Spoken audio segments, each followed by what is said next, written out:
Actually, they were four-sided camera. It was built stockades. Okay, it's 10 o'clock. We're going to call the meeting to order. First, I want to just say that Josh is unable to be with us today. He is excused. He's got some appointments that he couldn't miss out on. Oh, and here's JJ Full. Rise for the pledge. I pledge Allegiance to the flag of the United States of America and to the republic for which it stands, one nation, under God, indivisible, with liberty and justice. Good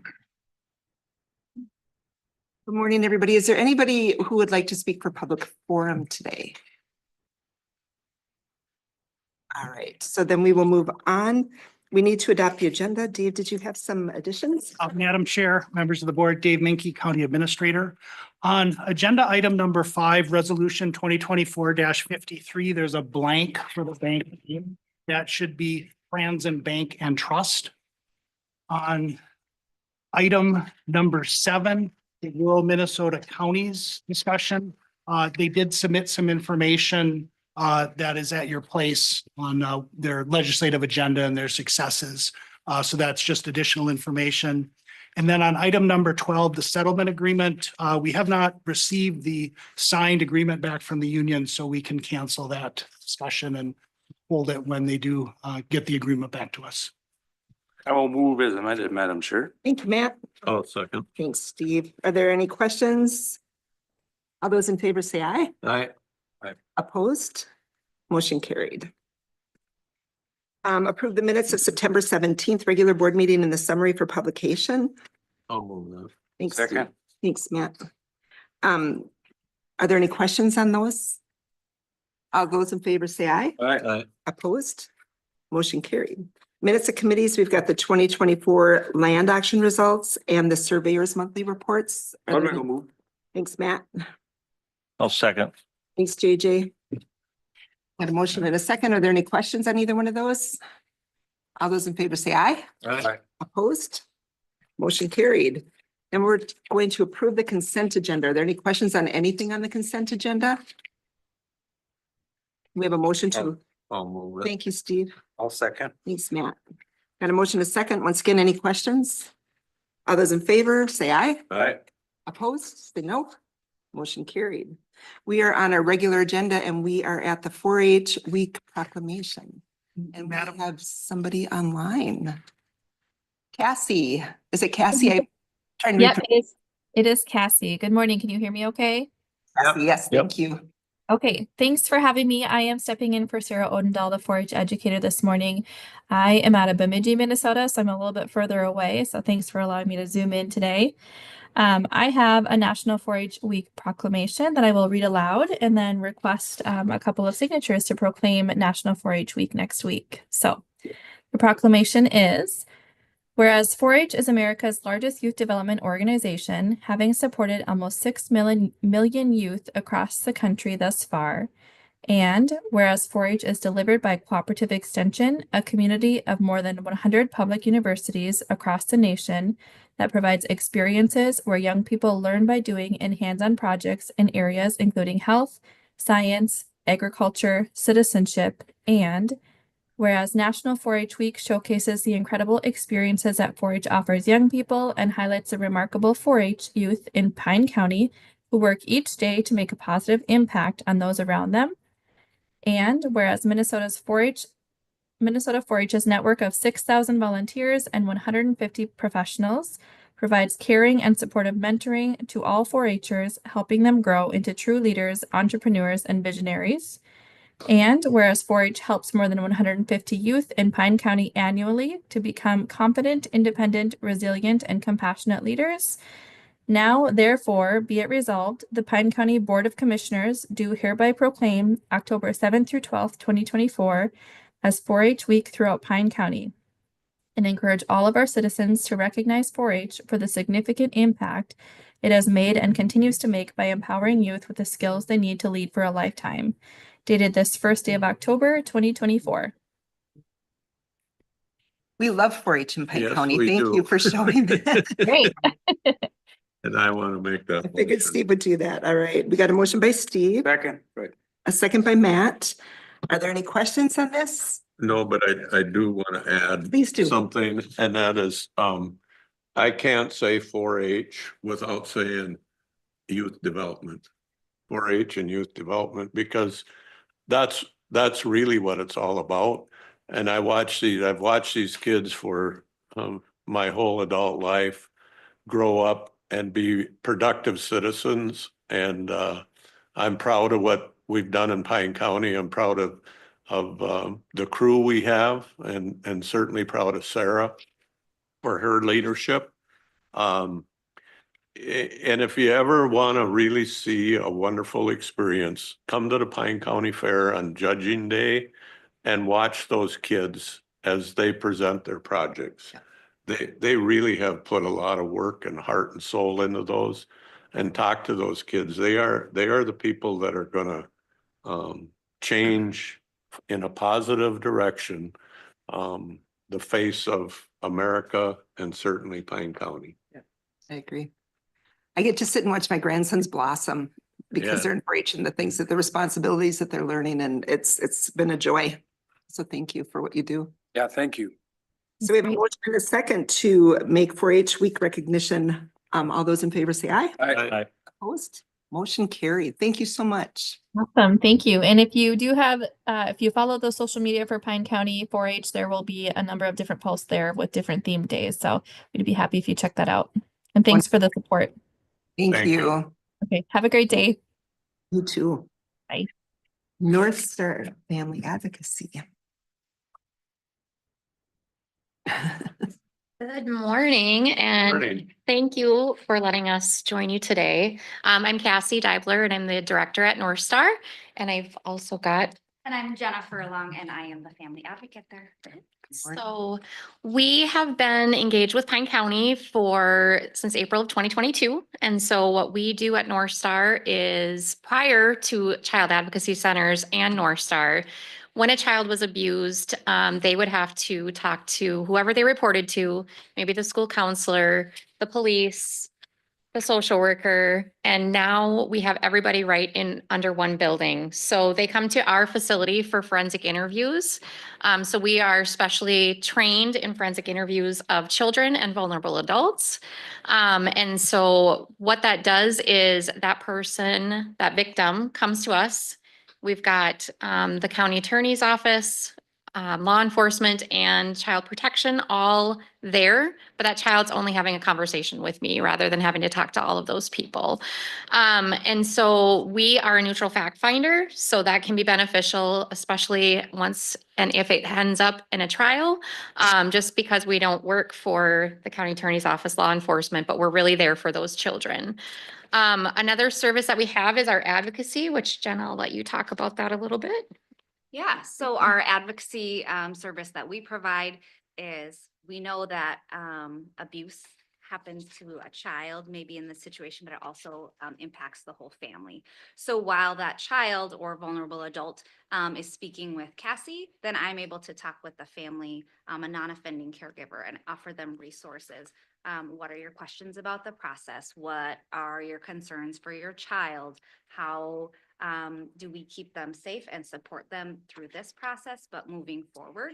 So making mental health referrals, doing a mental health trauma screening right on site. They very well know I'm not a counselor. I'm not licensed in that area.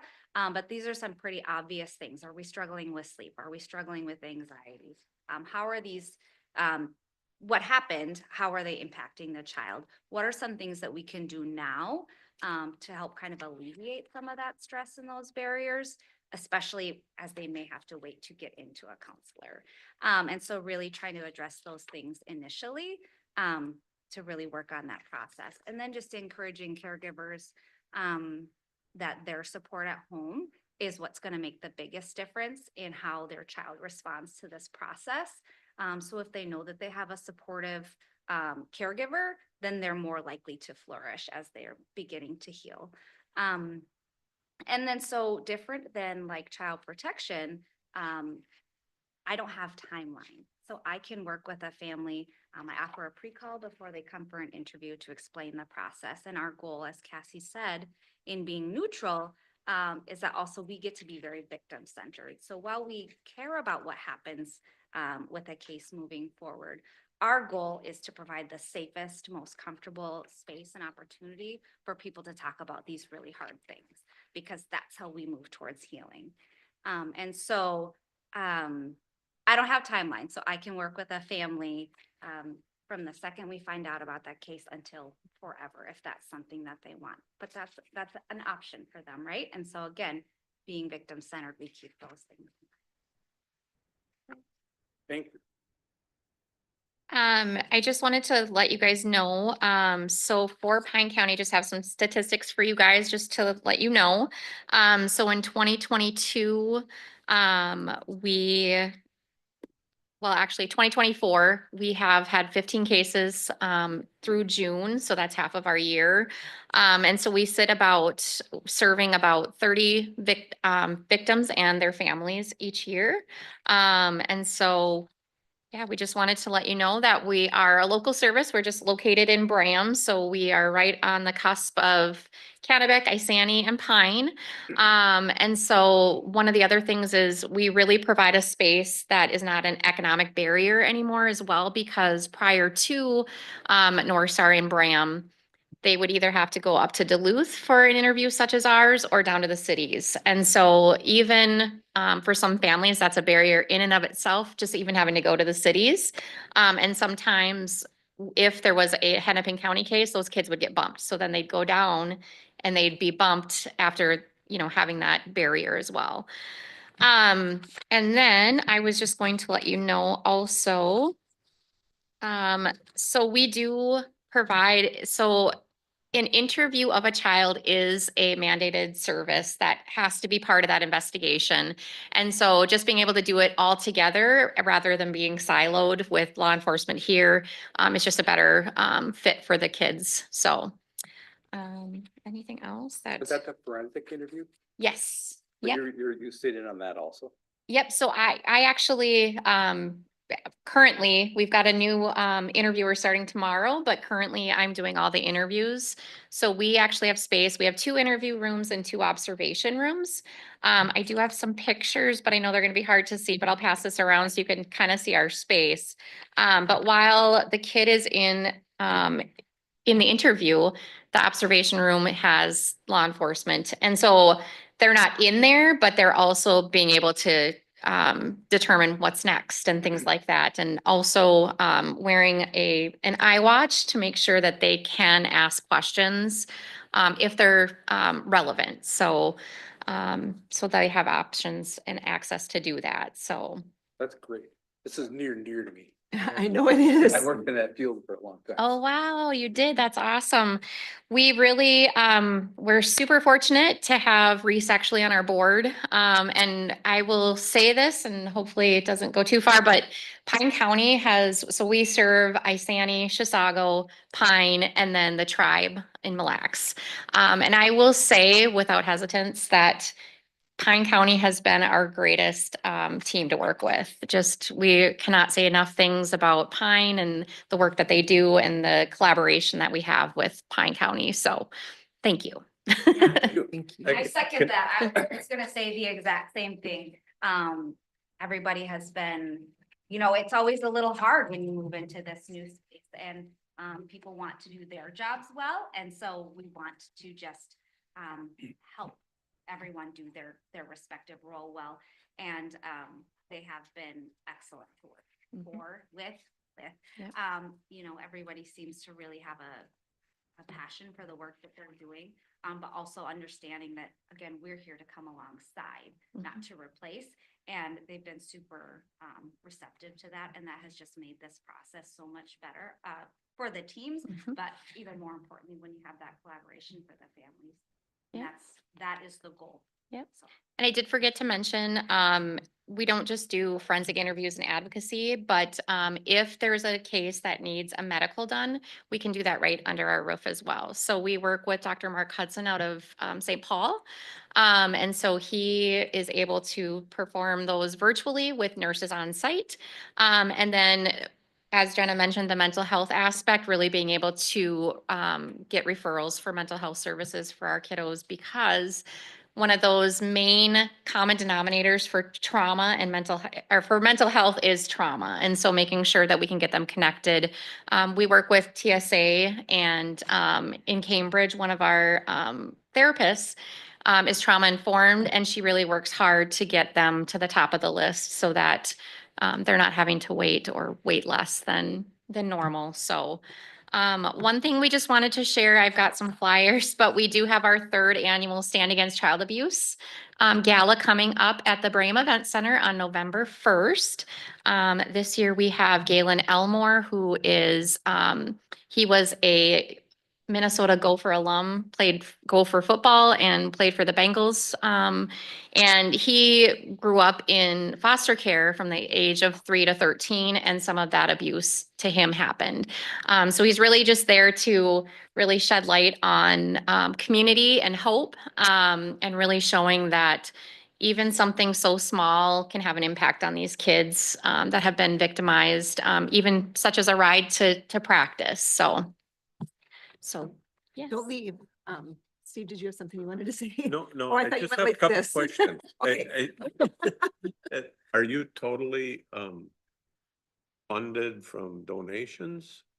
So we do get a grant through the Office of Justice Programs, and typically we've been about $60,000 short every year. But we're just able to secure funding for the next year for a new position as well. So we do grants, fundraising, those types of things. So this is our big fundraiser, the gala is. And our new position is actually going to be an education and awareness coordinator. So we're getting out into the schools, parents, community, just really teaching about that prevention piece. So. Good, thank you. And did I miss it? Where are you housed out of? Where are We're you? housed out of Bram, so Out we're of Bram. right across from East Central Energy for those who know the Gotcha. area. So, yep, it used to be a medical clinic back in, Was that a vet clinic or? it was a medical clinic. Yep, Yeah. yep. And graciously, they donated the building to us and we restructured it. And so, Wonderful. Thank you. Thank you for what you do. thank Yeah, you thank very you. much. Thank Thank you. Madam Chair, Yes. could I just do a general reminder for folks to speak into their mics? I've gotten some feedback that we're not always. Oh, Yep. Okay. Thank you. Next we have the Minnesota Department of Corrections Adult Felony Comprehensive Plan. Good morning. Good morning. Thank you. My name is Tessa Nelson, and I am the district supervisor for the Department of Corrections for Pine County, Kanabec County, and Chisago County. I took that position about 3 months ago, and Carter Deers, who is currently the head of field services with the Department of Corrections, previously had that position. And so he's with me today to help with kind of the history of this comp plan. And also he was the author of it. So if I'm missing something or if you have questions, he's here to help assist. As you can see, it's a pretty thick comp plan. And so I'm kind of going to walk through the meat and potatoes of it. And if you have questions, I would love to answer anything that I can. But Carter, would you like to give them a little bit of the background first of why we are presenting the comp plan? Good morning, Chair and Commissioners. In 2023, there was a significant amount of legislation, of course, that happened everywhere, but of course, also in the Minnesota Department of Corrections and Community Corrections as a whole. One significant thing that all three delivery systems are working on it was a significant shift in how our profession was funded. And so that shift happened. And a number of things that administrators, directors, managers were asking for was more funds to do the things that we felt as though we needed to do that we didn't have time to do. Caseloads are too high. The things that we were trained to do in college weren't able to do just because we had a massive number of cases that we needed to manage.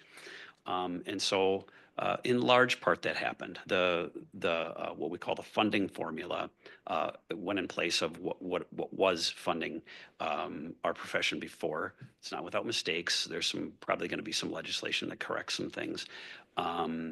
However, number of things happened with that legislation. They also said you need to sunset fees. You need to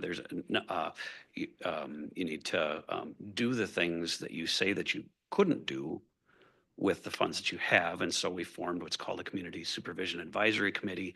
I was on that for a term. I'm on a number of the subcommittees that are working on kind of the 11 major things that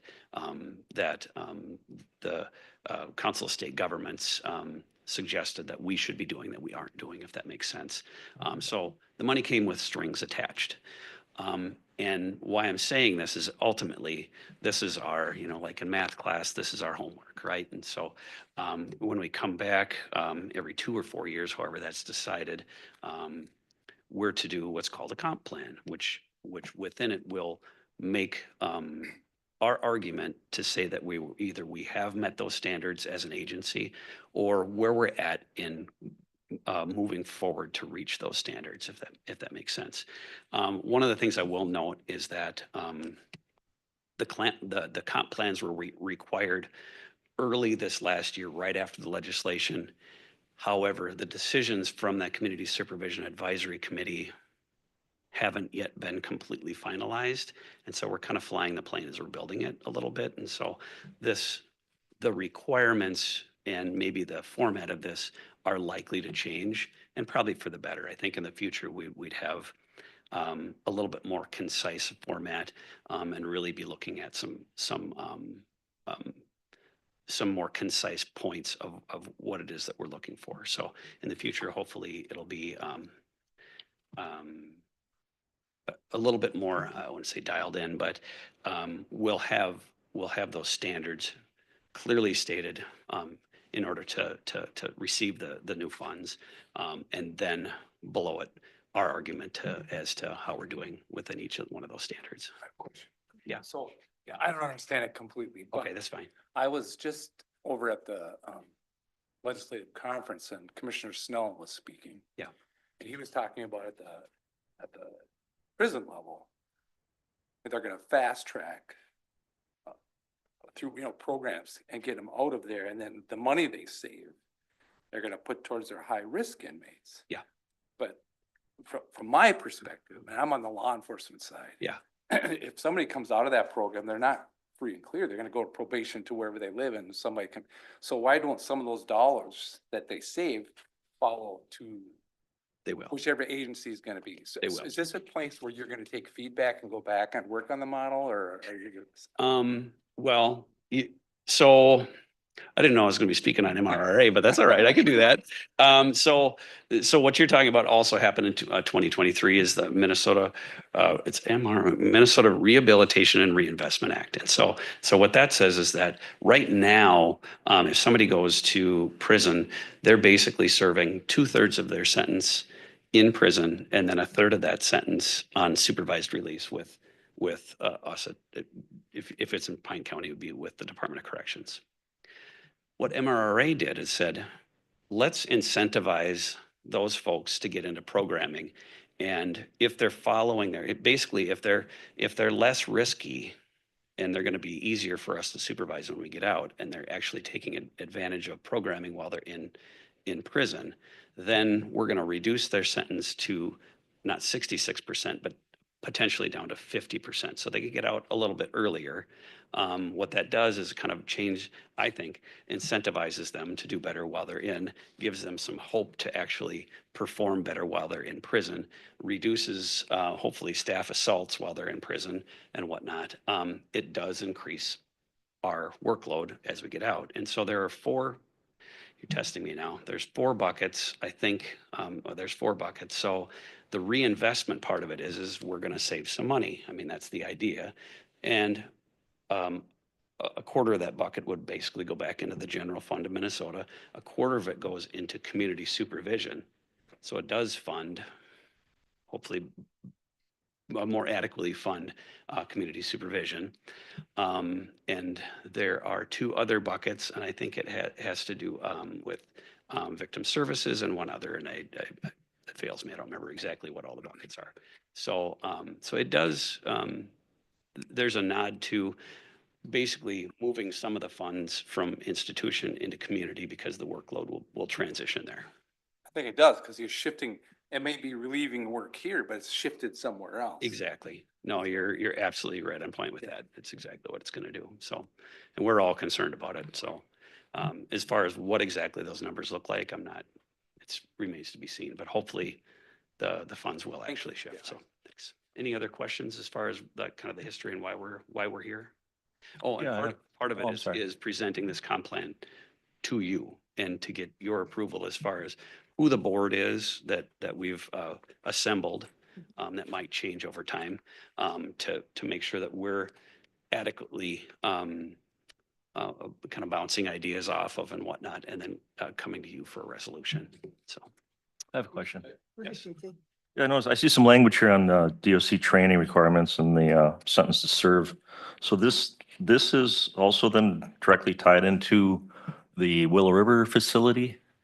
Or this has nothing to do with that one? No, it doesn't. No, the sentence to serve is under, I supervise Dan Escoda, who is sentenced to serve crew leader out of Chisago County. So this does not reflect Willow River. Thank you. Yes, yeah. Any other questions? Or if you would like, we could walk I through. get confused of, the interface between what you guys do and what our county people Yeah, do. and there's a lot of crossover. Yeah, Sometimes, right? There can be crossover from what we do. Pretrial folks sometimes are felony level offenses. And there's a little bit of description of the 3 delivery systems and the difference from what we do. Probation works with typically gross misdemeanor and misdemeanor and pretrial. And we supervise all felony level offenses and supervise releasees. So those who are releasing from prison. And CIP, that includes the CIP program. They typically come out to ISR and then they transition down to our office. Oh, thank you. I'm so sorry. Yeah. CIP is the Challenge Incarceration Program out of Willow River, and ISR is the intensive supervision program that we have, that the Department of Correction has, that supervises the most enhanced level severe clients that are coming out of the facility that have been identified as the highest risk. And again, those folks can work down from ISR down to general supervision, supervised release. So if you'd like, I'll quickly kind of go through this, and as you have questions, feel free to ask. So page 1 just talks about the dynamics of the folks that we supervise here in Pine County. As I mentioned on page 2, I'm the district supervisor for Chisago County, Pine County, and Kanabec County. And those are agents that are listed. So this is the diagram. As you can see there, it says Carter Deers is the supervisor. That's because at the time when this was authored, he was. And I was the sex offender agent at that time. I have worked for the Department of Corrections for 11 years. Actually, I worked for Pine County from 2010 to 2012 as the pretrial agent under Terrell. So I worked in Pine County as well. So, and so those are the folks that I supervise. We actually recently, with the new funding, we were able to get 2 new positions to support all 3 counties. So we've had to get creative in our work and how we are going to transfer and get help and relief as needed. So sometimes Pine County works overloaded, and sometimes Kanabec can be overloaded. So we have these 2 positions that we are able to use between the 3 counties. The advisory board is listed here on page 3. The DOC training requirements, we kind of talked about that. This next couple of pages talks about, as Carter was talking about, how are we going to do the work that we're saying that we're doing, and what are we doing?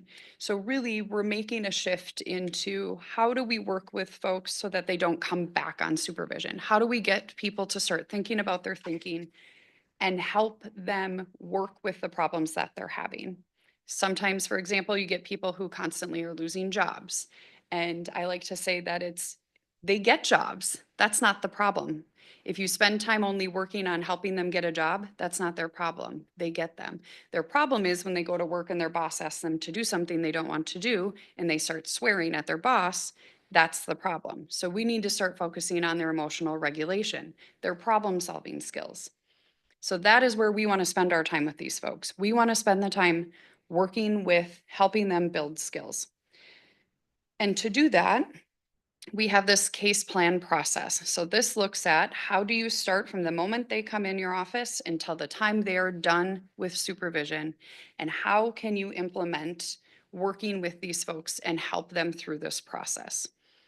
And that starts with assessing their risk. I'm sure you've heard a lot about risk assessment tools. I know Terry talks a lot about them. The LSCMI, which is a risk assessment tool that we use. Then we have risk assessment tools, one called the DRA, that's what we use with sex offenders. And so we look at these assessment tools and we try to help supervise folks as needed. And then again, and also with that, we help identify what are those drivers, what are those things we really need to be working on that's what's really below the face of what's happening, right? And how can we help them?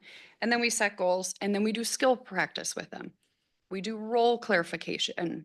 We do role plays, like so if you run into a old using friend at the store, how are you gonna respond to them when they say, hey, let's go use? And we actually role play that so that we can start getting them to start thinking about ways to reduce that and have a plan. Page 5 is looking at the office structure. So again, it's not coming in and talking about paint colors and what the Vikings were doing last time and, those situations, right? It's spending the time with these folks wisely. How can we get them moving forward? So we check in, we give them some homework assignments. So we use carry guides. Again, I think maybe you're kind of familiar with some of these terms. If not, I can explain them further. And then we send them home with some activities, some homework or some action steps to take next, and then to come back and do when we meet with them again. Page 6. Right now, the Department of Corrections has 2 decision points. We run a morning group and an evening group or later evening group, so we can try to meet the folks' working needs. They're done virtually, so that we can cover all 3 counties. And as we know, some folks' transportation is an issue, so the virtual has been helpful. Again,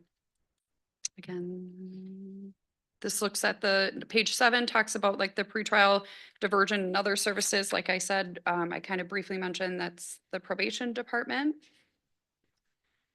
The next pages are kind of talking about our assessment tools that we use. We kind of already talked about that. So if you have any questions. And this again, looks more into the community-based interventions, just like we talked about, victim concerns. How do we work with victims? I actually know Cassie and Jenny very well. I work with them on a lot of committees and have, especially in my previous job. So I was glad to see them here today. And so, we want to make sure that we keep victims in mind. The correctional fees section on page 11, as Carter kind of briefly mentioned earlier, correctional fees are forecasted to be sunsetting. The Department of Corrections last year, we no longer charge supervision fees anymore. As you can see on page 12, we weren't very good at collecting them anyways. It was a hard population to get supervision fees from. And so we no longer collect fees. We are collecting those who were previously assess the fee, but no longer new clients. We are not giving them a fee.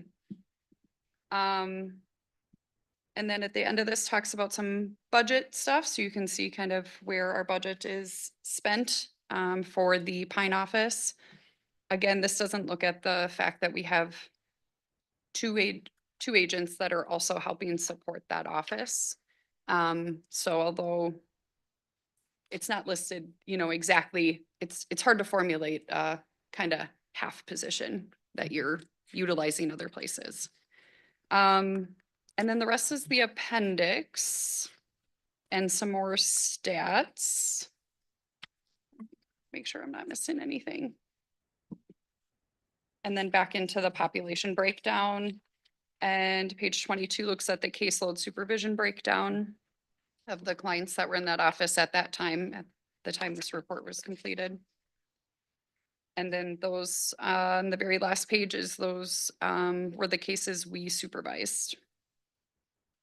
The number that we supervised and completed. Questions? I know I went through that kind of fast. Anybody have any questions? Yeah, thank No? No. JJ? No, not at this time. I guess just a statement, maybe, if people don't pay, the best way to deal with that then was just to not pursue collection with them. I mean. We did. Oh. We did. Yep. We Like, pursued. did you lien collections. property? Did you I don't think we leaned. judgments? I think it just went to revenue recapture.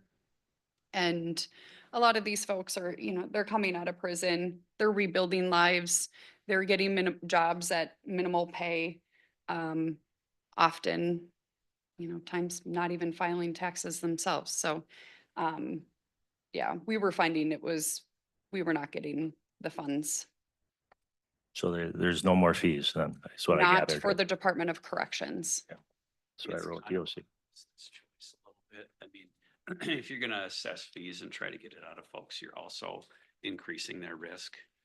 And I understand your point. I think everybody you should pay to play. I mean, really, if they're, on the one hand, if somebody's committing the crimes and they should be paying the folks that are there to intervene, right? I mean, that's, I don't think anybody disagrees with that.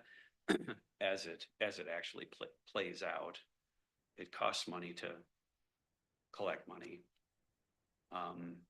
In some cases, I've seen where it really transforms the mission of the department, where you're collecting so many fees that it becomes an enormous obstacle.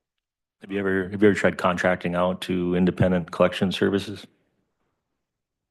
I don't think these Amanda? people are the people that make the rules. I'm just asking a question. You terminated fees because of their inability to pay. You're explaining. I was just curious if you. I don't know if that. they've You ever don't? looked Okay. at that. Yeah, no, I think it's revenue recapture. It's what we send it to. And so they'll go after taxes, those sorts of things. But I think that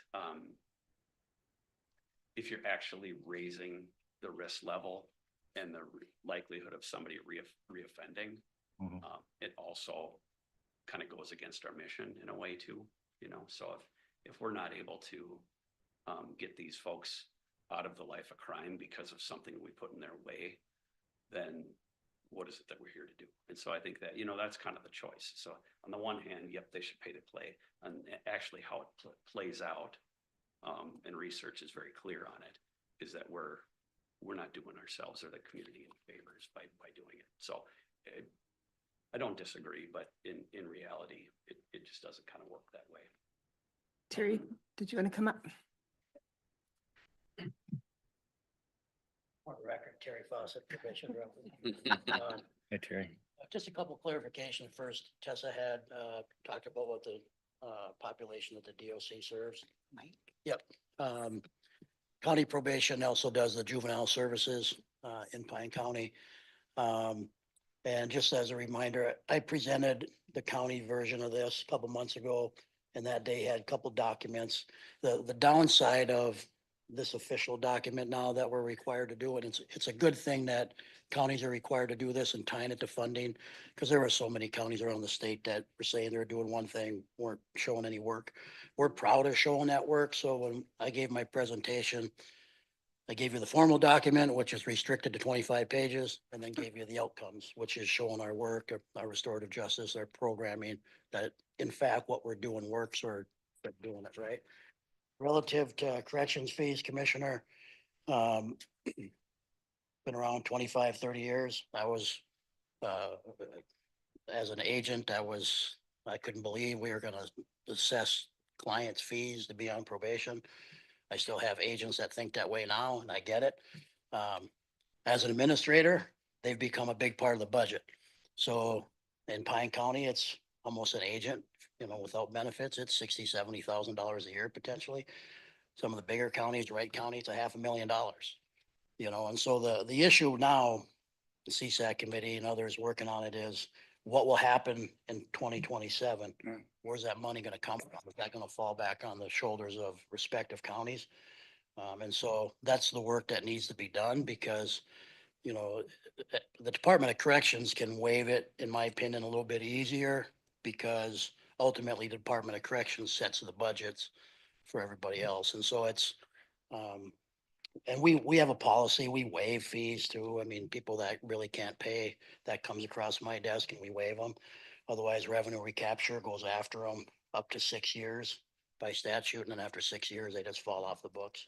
So you can avoid payment or anything for 6 years and it goes away. But so it's a very unpopular decision, no matter how you looked at it, like Carter said. And the other thing I'll just say, Carter sat on my advisory committee as a DOC member, and now Tessa sits on that too. And Tessa's long time. She has more whiskers, if you will, around here than I do. So she's good people. Glad to have her here, and the DOC's been great partners. So thank you. Yeah, thank you Thank you, Terry. so much. Terry. One of the ways that we've been asking for is, I think through that, through the legislation, that was kind of part of the give and take. We're going to give you this much money, you have to do these things, and part of it was sunsetting those fees. So that is in the law right now, that those will be sunsetted. Now, we can make some corrections over this time, like Terry had mentioned. Part of that is fully funding the formula. We had asked, the formula called for $156 million statewide. They gave us 143. We're asking for that in this next session. That should help, right? Or, so it's always it's always a negotiation. So thank you. Thank you. Thank you. Thank you. And I think we need to have the plan approved if you can. It really is the board, I think, of the The board. commissioner board is the one that approves it. The advisory. board. Okay. Thank you very much. Thank you very much. Yeah, If I could thanks. just say one thing, it just seems a little Mike. odd to me all the time that, Department of Corrections makes rules and they have to have, if they're in prison or in jail, we have to have so many people watching so many people. And then they send them out on probation and they don't follow it with enough money to have enough people to do what we know really should be done. And I've sat here long enough and heard Terry talk about all the good programming we're doing to actually make people productive and be members of society, yet they never seem to follow it with enough money. So it falls back on the county boards and to say, make a decision. Well, do we really, Terry has to make that decision every year when he prepares his budget. I can get along, I guess, with a part-time agent, or maybe we'll see where the numbers go. Maybe next year we can add one or whatever. I'm amazed at how creative you all got. Get it done. Honestly. Yeah, because with all due respect, we asked for the same thing from the legislature, so we're in the same. But I hear you, absolutely. So. Yeah. Good that the legislature is hearing it from all sources, right? The idea. Yes. With the funding formula.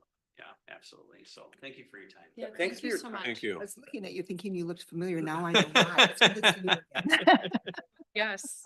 Yes, it's been quite a few years since I've been up here, but yeah, it's good to be back. Thank you so much for your you. presentation. Leslie.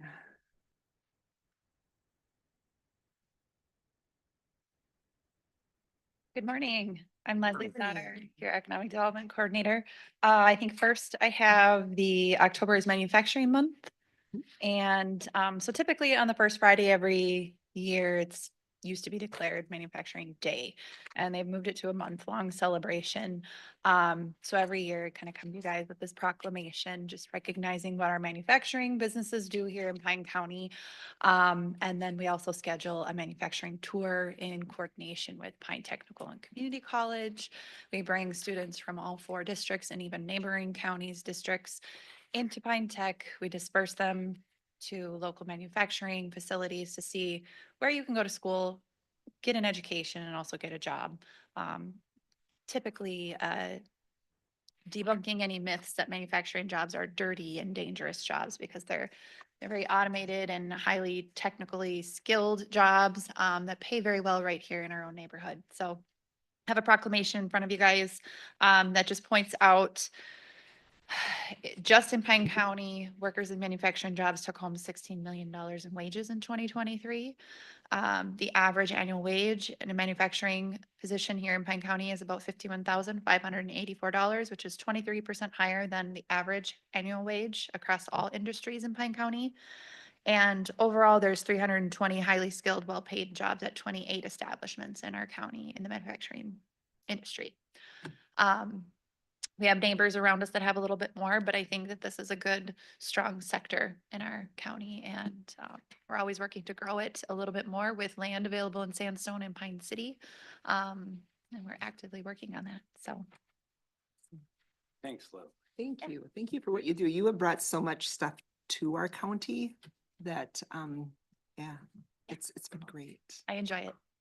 Thank you. I would like to also add, if anybody has an opportunity to go along on those student tours. Yeah. Take it. I went a couple of years ago. It Yep. was awesome.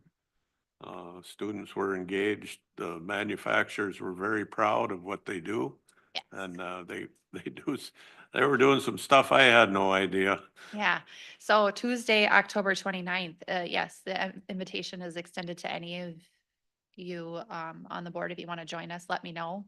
I can meet up with you at Pine Tech and can go along for the tours. It is super interesting to see how these facilities run and how clean and professional they are, and fascinating on the things they do, like these little components that they ship all over the United States that make up bigger components of products that we see every day. It's really interesting that they might start off right here in Pine County. So Awesome. Yeah. Can we have a motion? Yep. I'll make that. Thank you. I'll second. Steve. Thanks, Matt. Got a motion by Steve, a second by Matt. Are there any questions about this? All those in favor say aye. Aye. Opposed? Motion carried. Thank you. Yeah. Rural utilities. All right, next up, yeah, the Rural Utilities Service Reconnect Award. So a few years ago, Pine County submitted a congressionally directed spending request under the Rural Utility Service Reconnect Program to do a broadband project east of Hinckley, specifically in the census tract 9504. And we worked on this collaboratively with Savage Communications as well as Mille Lacs Corporate Ventures, and kind of threw some mud on the wall, and we were awarded $5.5 million to do this project. So it's reaching the areas that were left out of the border to border stuff, as well as the RDOF awards, and it'll really reach a lot of properties that expressed some very large disconnections via broadband during the pandemic. So we are now getting the paperwork to get this process going.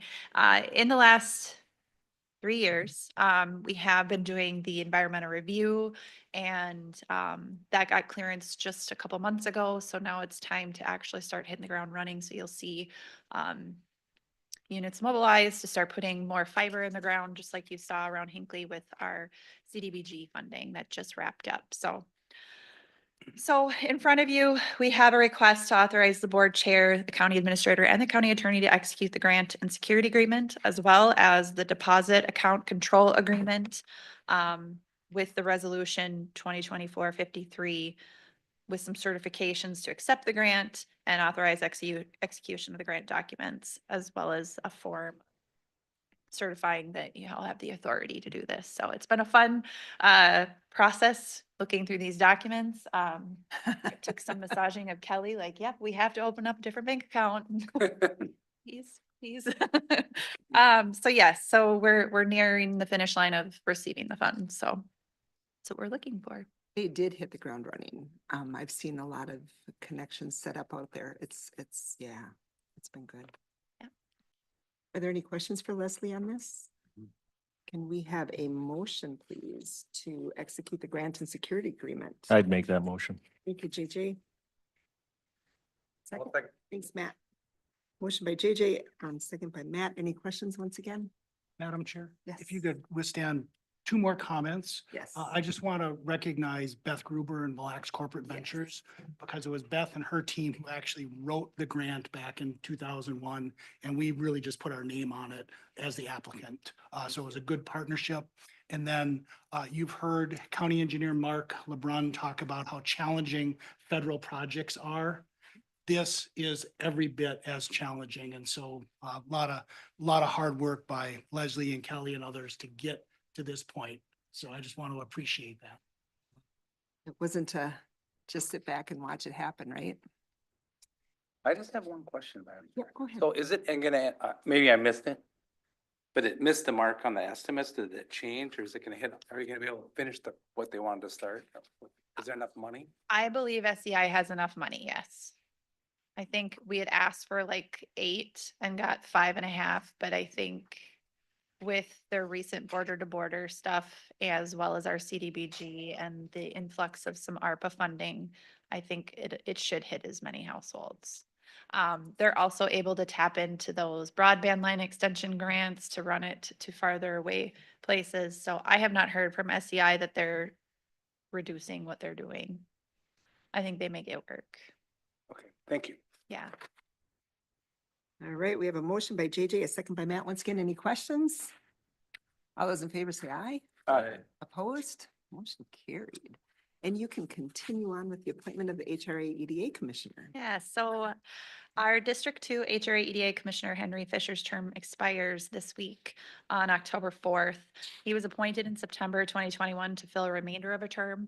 He has expressed an interest to take a step away from the board, so I was working with Commissioner Moore to figure out who we might have interested in that district to serve on the board. So appointments to the HRA EDA can be made by the county board. Their term is about 5 years, and Commissioner Moore had reached out to Terry Peterson, and he is interested in serving for District 2 on the HRA board. So we're looking for approval to do so. I think, yeah, I had included a little bit of information. He is a lifelong Pine County resident. He currently manages Jones Construction. He owns LJJ Wastewater Maintenance. He's on the Pokegama Township Board, member of the Pokegama Zoning Board, also a member of the Brook Park Fire Department for 25 years and serves on the fire committee. So he is very active in his community Yes. and has an interest in private business development as well. So there's a good mix of public-private experience there. Thank you. I'll move that. Thanks, Steve. I'll second. Thanks, Matt. And a motion by Steve, a second by Matt. Are there any questions? All those in favor say aye. Aye. Opposed? Motion carried. Thank Thank you. you, Leslie. Yeah, thanks, Leslie. Thanks, Leslie. Do you want to go with Bill Coney's?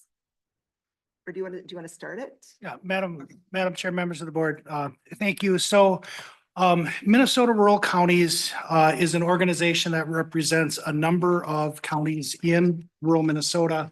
Pine County was a member some years ago. They sent an invitation to the county to consider rejoining. There's some information in your packet or that I just handed out today related to what they do. So I don't know, it's really a discretionary thing where you want to apply your time, who represents your interest. I know, Terry, I think you had some conversation recently with another person from another organization that also represents counties. And so it may be worth expanding the conversation if you're interested in joining an additional organization to represent you primarily at the legislature. So Steve was on this committee for, how many years? 3 or 4 we were involved. Okay. And we went out because a lot of what they did not. They- It They didn't- spent a lot of time, if I can. Yeah, go Madam ahead, Chair, please. they spent a lot of time on county hospitals, which we don't have a county hospital. And ditches. And ditches. And we don't spend a lot of time on ditches. We did at one time on one ditch, but we don't have a lot of county ditches and their leadership has changed now. And I think they're more focused on, a broader spectrum of, issues that are unique to rural counties versus metro counties. So I did go to their meeting at the policy committee, because I had heard that they have some new management that's in charge. And I've been told by other counties that they really have changed and things are different. The thing that I appreciate is that they're opening it up so that we can go and we can sit in as guests at their meetings at a couple more functions that are coming up to see more about what they have to offer. The other group that I talked to, David mentioned MICA, and I had, the lobbyist for MICA had, and MICA is the Minnesota Inter-County Association. And she had come to the SSIS demonstration that we had up in Sandstone last week. And so I kind of met her there, and then I was at a ICWA meeting and the one for the Human Service Administration last week up in Duluth. And I was going to meet with her and I had to run out of there for a different meeting to talk about ICWA. But the question that I have for her is, do you have any meetings coming up where we can be a guest and see what you have? So I guess my thought process is, and I want to hear yours, but my thought process is that we wait and we can go see what the Minnesota rural counties has to offer, see what everybody thinks, and if they think that that's a good fit. And maybe hopefully be able to go see what MICA has to offer and see if they would be a good fit. They're more like Chisago, right? What- They, I'm trying to they think of tend to be the more metro counties. I don't think they include Hennepin and Ramsey, and then the greater Minnesota, larger counties like Otter Tail, Homestead, Stearns. Larger by population or by land mass? I Population. think I think, population. Yeah. I think we got them beat on landmass. But what are your thoughts on this? We need to talk about it because we're being invited to join, but I would go along with waiting until we can do a little more research. I'd second They're that. good, they're a good organization. It's just they got bogged down for a couple of years, I thought. Mike, move up. No, I'm trying. JJ, you just seconded that too? Yeah, I'd second Steve's motion. Just wait, Yeah. research it more and shop around, see what the other one has to offer. Steve, was that a motion to hold off? Or was that a Sure, conversation? I'll make it a motion. Okay, so we got a motion by Steve to I'll wait second and see what it is, and then JJ had seconded it. Oh, did he? So, all those in favor say aye. Right. Opposed? So when we hear something from MICA, we will send that out. I think that in this original letter that we received from Minnesota Rural Counties, they have some of the dates that they have. One of them is October 7th. You can go to their meeting in Alexandria, and that's an in-person meeting, or the one that would probably work more is Sunday, December 8th, prior to the annual conference for AMC. And that would be that Sunday night, so you can get an idea of what they're doing right there with their business, and we'll let you know if we hear more from MICA. Set a special meeting. We're considering a special meeting for next Tuesday, October 8th at 9 o'clock we had talked last time we met about she left us, our economic developer, and what she's done with the is it Family for You? Not family, home. Place for you. Place for You, thank you. And with we've got the huge expansion that happened at Pine Tech. So we're looking to have a special meeting on October 8th, starting at 9 to meet at the Lakeside Housing for the students and do the rec center and the childcare, and then tour the Hog Apartments, the Village Apartments, and a Place for You. Are there any questions on that? Can we have a motion to have that special meeting? I'll move it. Thank you, Steve. I can second. Thanks, Jay. Any Any questions on that? No, all right, I all might those, have to catch up, 'cause I have an 8:30 quick meeting that morning, but I'll blast down here. okay, okay. All those in favor say aye. Aye. Opposed? Motion carried. Commissioner updates, Mille Lacs Band of Ojibwe. You wanna go, Steve? We met, I think it's almost like, we're getting reacquainted with the same people. Because there were some or, I don't know, they thought they were gonna leave, or Sheena way at least was, and now she's back, and so, But they're trying to learn how to work under the new chief administration. yep. So, yeah, So it'll take a little bit of time for all of us to get used to that, I think. otherwise it was a good meeting catching up with Yep. Sheena and Jamie and then Steve and Dave and I. And I'm just catching up and hearing what's going on and where they've been going and how Virgil Wind is filling into that position. I can't imagine what he's going through. I think it's pretty tough. He's got big shoes to fill. And then I'm trying to step into them and figure everything out. It's he's gonna have a rough couple years there. Arrowhead County Association. No, I didn't make it. Okay. Health Insurance Committee. Do you want to go, Matt? I went to that. I think most of this discussion was on creating the fourth tier. Right. I mean, and if you're just gonna summarize the whole thing, if we create a fourth tier, it's gonna shift costs and all the other plans. So the unions are looking at that. And we haven't heard back from them yet. What was the How it's deadline gonna that we work. gave them? I want to say it's the Friday before the next board meeting. That might be October 11th, Okay. but there is a, Yeah, I don't have, otherwise it's pretty much the same what we talked about first time. The dental stuff is all the same, I think, and that's employees pick that anyway. and Madam Chair and Commissioner Ludwig. So with the dental, we did market that and we've got a different carrier that has a little bit of a different plan rather than a high and a low. They have a plan that's pretty much the high plan at less cost. And so that is probably an improvement to the dental for most folks, but it is 100% at the employee cost. Yep. And then just to wrap up, we have 7 bargaining units that have insurance on the county plan. And so we need to have memorandums of agreement with those 7 in order to change as we would propose. That change would also end enrollment on the VIBA. So if you are on the VIBA, you can stay on that plan, but there's no new enrollments on the VIBA. And so the deadline for that for the county board will be the next board meeting. If we get concurrence from the 7 bargaining units, then you would have the opportunity to make that change and go to the 4-tiered system. And it's all unions, correct?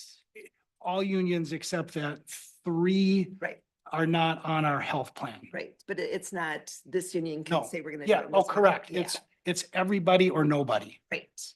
Okay, Yeah, and then we're crunching close to getting things done for open enrollment. That's the Right. thing. Yes. so what this, going to a 4-tier, it's going to raise the insurance for families. So if you've got a husband, wife and children, they will be paying more. If you are an employee and children, you'll pay less. And if you're an employee and a spouse, you'll pay less. So just determining how that would work out for others. One of the things that we were asked was if we could kind of manipulate things a little bit so that it wouldn't be so hard on the families because it's gonna be a harder hit for them.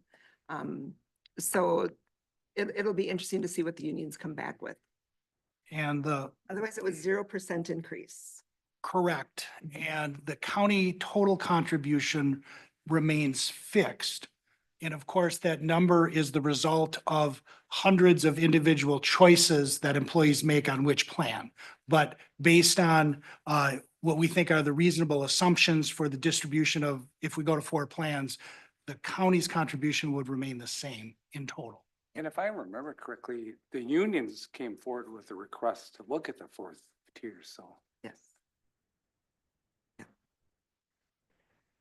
Pine Technical Listening Session. I went to that, Madam Chair. I thought it was the chancellor of Minsky was there and vice chancellor and a couple of board members of Minsky. And that's the board that runs the whole state college system.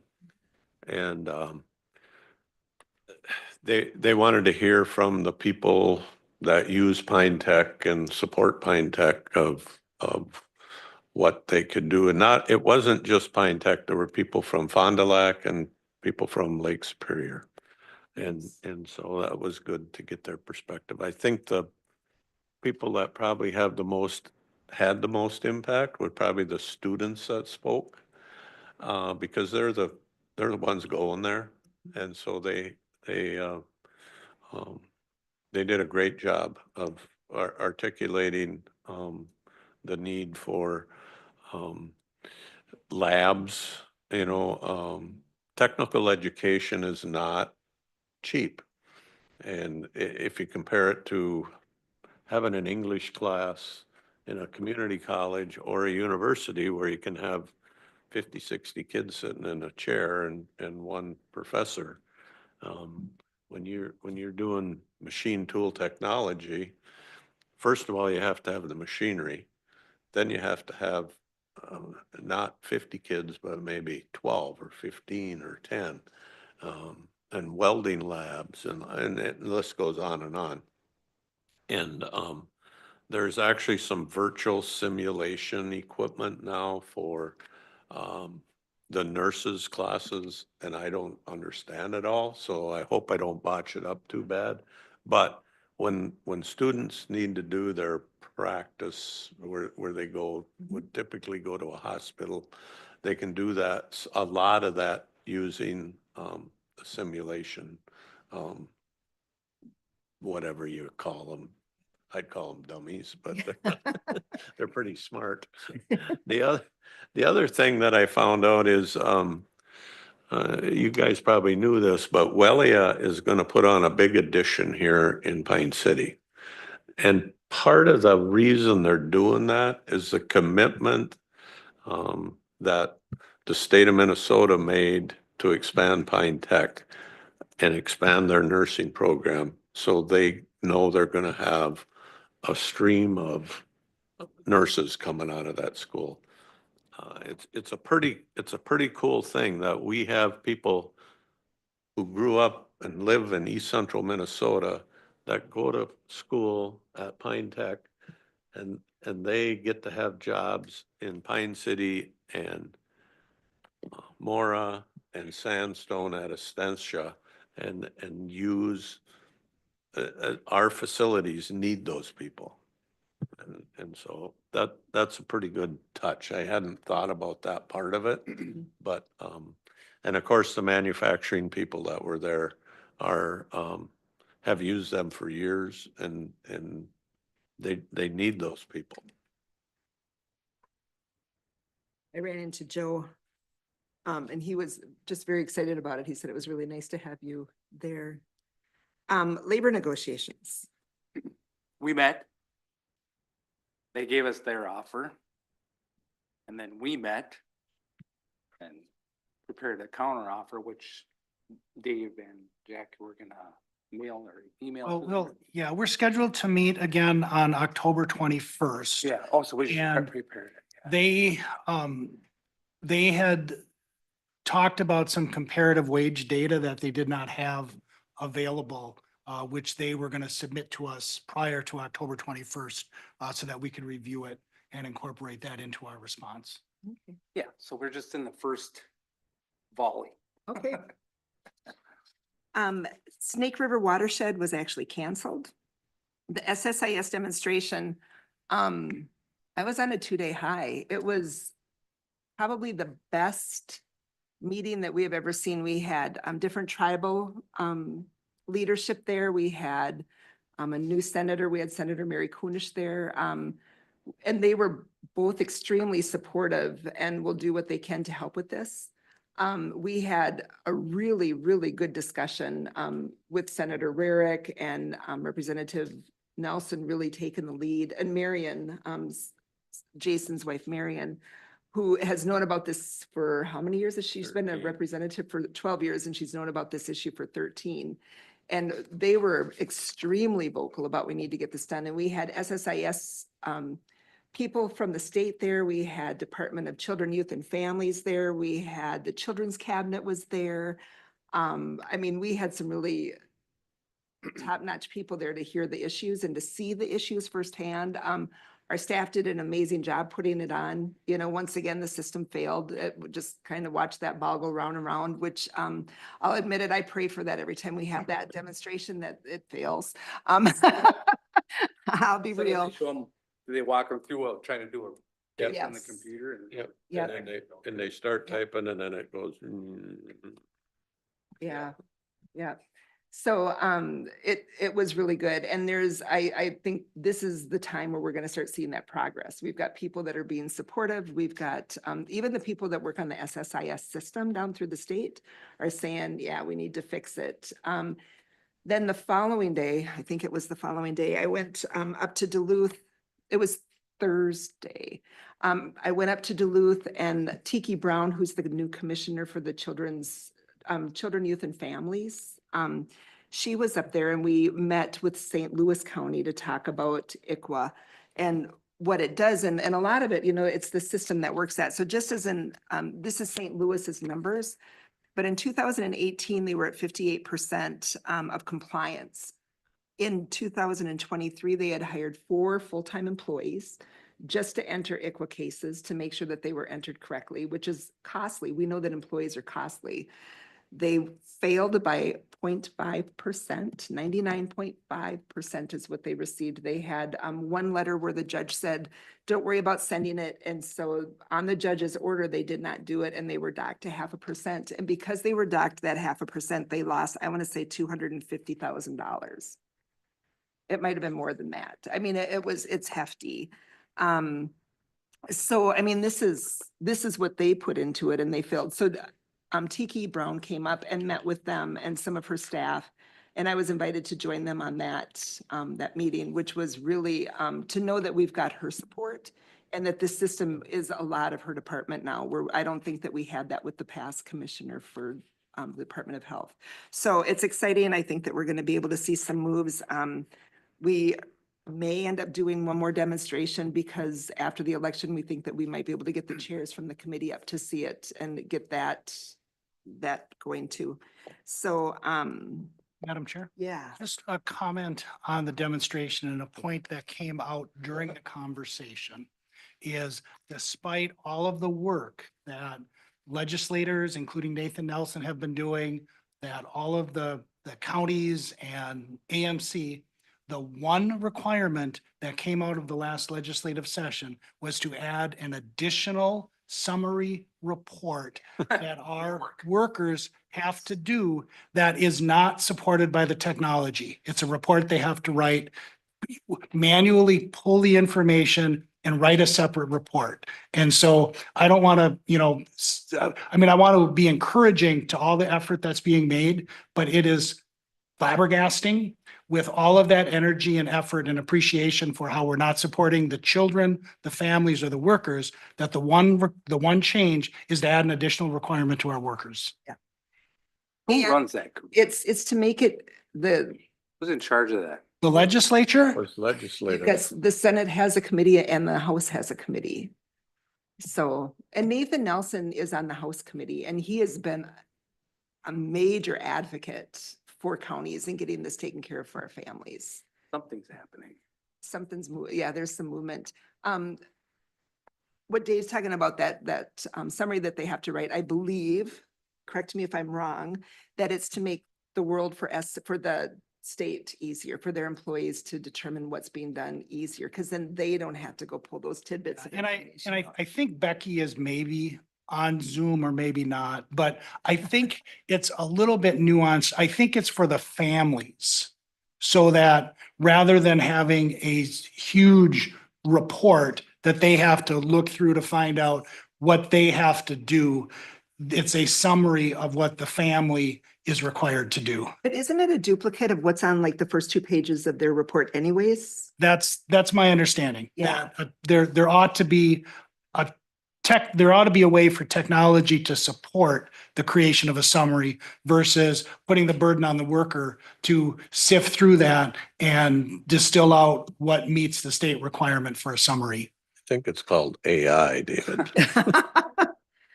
They should just have a key somewhere. I got one They should, thing. yes. If, Yeah, go can ahead, I, Steve. can I just add to the SSIS demo? Oh, there's I, Becky. Good morning. I was there and I wanna congratulate Becky and Beth and Bonnie for sticking their neck out and putting on that demonstration. It's pretty, I mean, that room was full of legislative and Department of Human Services and Family, the new system people, top executives. Yeah. And they did a marvelous job, kept their composure, and did a good job of explaining it in regular human terms. And then I have to thank our chair, because I think all those people got there because they got a personal invitation from you. And it doesn't just happen if you send out an email and says, hey, we're having this gathering in Sandstone. Would you like to come? It happened because you have a reputation to try to make this better, and you invited people. So thank you. It was, I have to say, for you three that put that on, it's gotta be such a challenge. I can't imagine the emotional state that you're in, putting that on in front of all these people. And, Bonnie and, and Beth and yourself, Becky, you're so positive about things, even though it sucks. The whole system sucks, and you were so positive about it. But because of them, we had Kathy Shavers, who is the tribal chair for Boys Fort, was there, and she is a huge advocate, and she will be just a major person on this. And then you had Senator Mary Kunish, and they're both sitting in the front. And I think Kathy made it lighter for you, didn't she? Do you want to explain a little bit more? Yeah, so I heard some comments about the summary document, and the summary document is something that the legislature has mandated DHS develop for local counties, for local social service agencies. And the reason is because there was a report that came out in 2022 stating that the out-of-home placement plans were too lengthy for parents to understand and comprehend, and they're just confusing. And so we did walk people through what an out-of-home placement plan looked like in SSIS. And we've talked about there's too much paperwork. We have data that shows how much percentage of time workers actually spend with families, because we do report all of our time. And 3 of the 5 were at between 16 and 18%. The highest amount spent was a family was under 1/3 of a worker's time.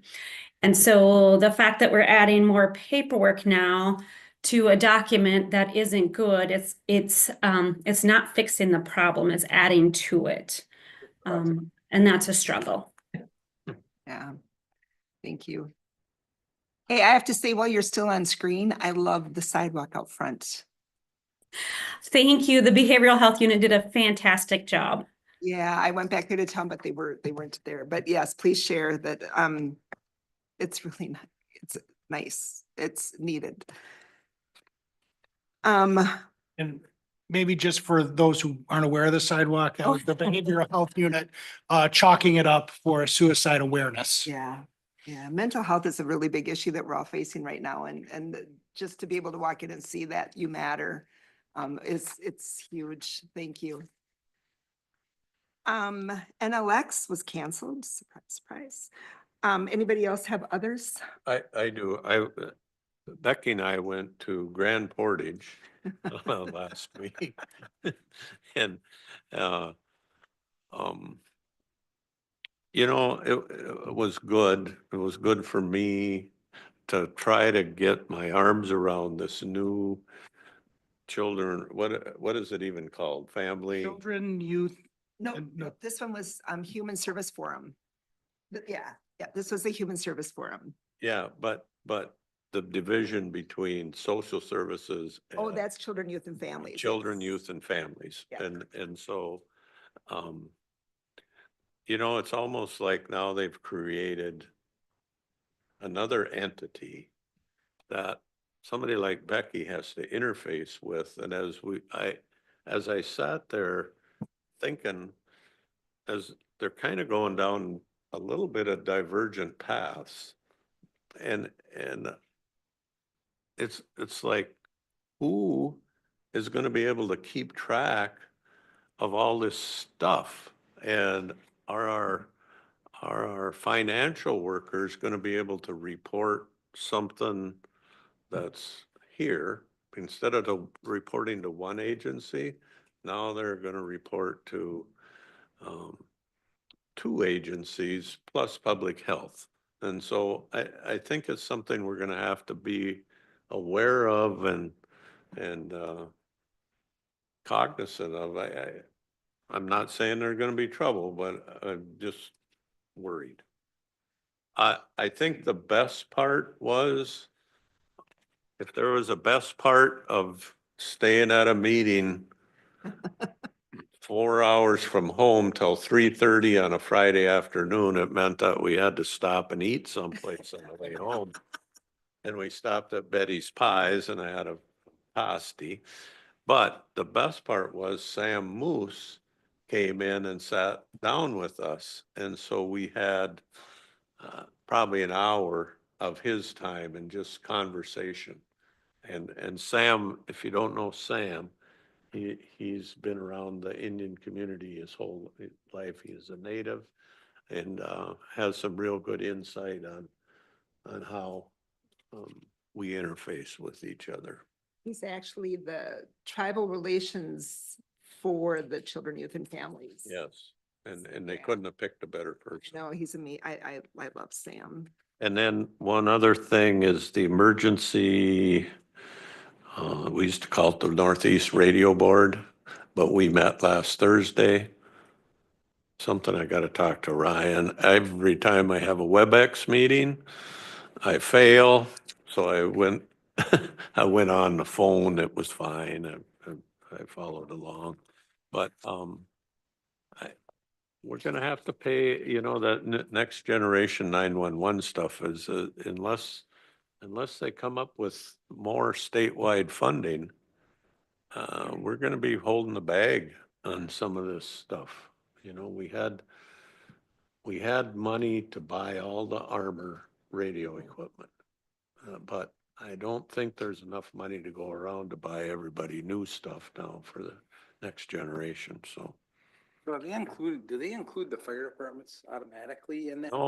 no, they don't, Matt. See, that's a which- problem. It's a problem. It's a huge problem. Any others before I get started?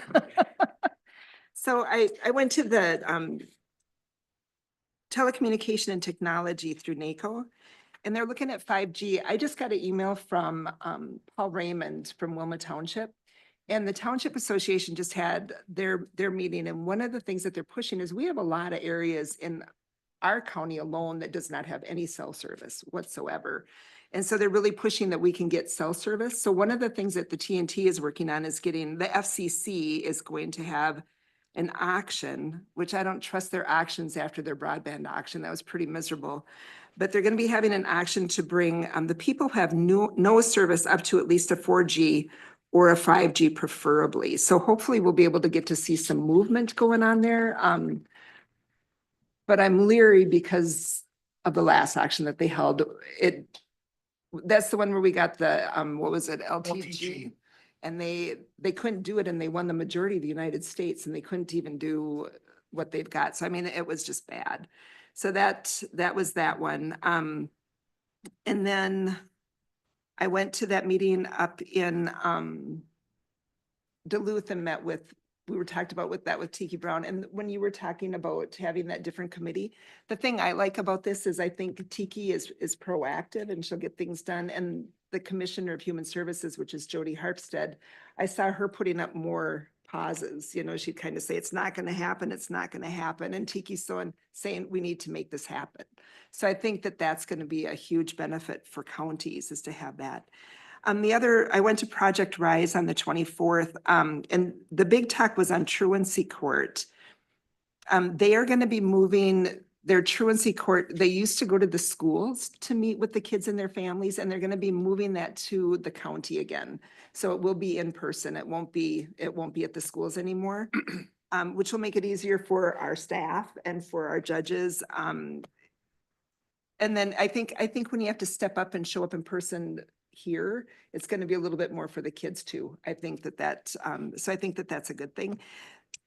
One of the things I really want to, we have Devin who works in our probation department who set up Yeti, and Yeti is where he goes and he meets 3 Tuesdays, no, it would be 4 Tuesdays, I think, 4 Tuesdays a month, one at each school district, to meet with the kids that are in the process of being turned into truancy court to try to get them the help that they need so that they don't actually have to go through truancy court. So he's getting awarded this Thursday night through SCRED. Is it? SCRED. What does it stand for? Can you help me read? St. Croix River Oh. Ed District. Yeah. So to have another one of our employees be honored through them, and Devin, this program that he puts on is amazing. And for him to take his Tuesday nights to do this is exceptional. And so I know that I brag up our employees a lot, but they deserve it. So that Project Rise it's an incredible group. It's our attorney's office, our human service department, our schools, probation, sheriff's department. I mean, it's everybody coming together to see what we can do to help our kids. And then I went to the East Central Development what's the P? That place. I went to that meeting and it was on childcare. And we were talking about one of the main things was 51% of the people in the US live in a childcare desert. But in rural America, where we are, it's 60% of our people are in a childcare desert. They did, the thing that hit me was they did a study on Harris. I'm going to try to find it so I can give you the right numbers. If the city of Harris, here we go. If the city of Harris had one childcare center that serves 8 children, so only 8 children, those 8 adults would be able to go back to work. So you've got one parent for each one of those children that can't work because they don't have a daycare, which is what we're dealing with. So if we'd put 8 adults back to work, which would support $350,000 in wages. Just to realize that that's how much money we're losing in people being able to work because we don't have daycare.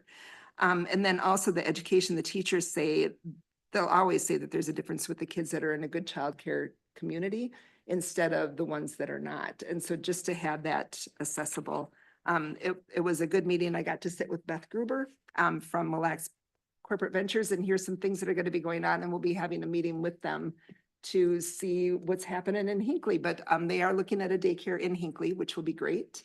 I was able to share this with Dave Ubel, who is looking at one of the people on the Hinckley Finlayson School Board that wants to put one in the Finlayson School. Just trying to help them to figure that out and what needs to be done to get that done. That's my others. Oh, and then I went to the zoning board meeting, and what came out of that is we will be having a meeting with the zoning board here today. We're just gonna recess. We're going to recess here. Yeah. So check out your upcoming meetings. And at 12:30, we come No, back. we're not, the 12:30 meeting got canceled because okay. we never got the paperwork back Okay. from the union. So we're going to recess and reconvene at 1 o'clock here. All right, well, on that one, it actually says September 26th, so I was, On what? well, number 13, it says, That the zoning board reviewed the They draft met. cannabis ordinance at its regular meeting on September okay, 26th. so we're covering that, gotcha. Yep. And 1 o'clock. we did talk about their full board being here. I'm not sure if they're all going to make it, but I think we're going to have a good show. So we will call recess until 1 o'clock.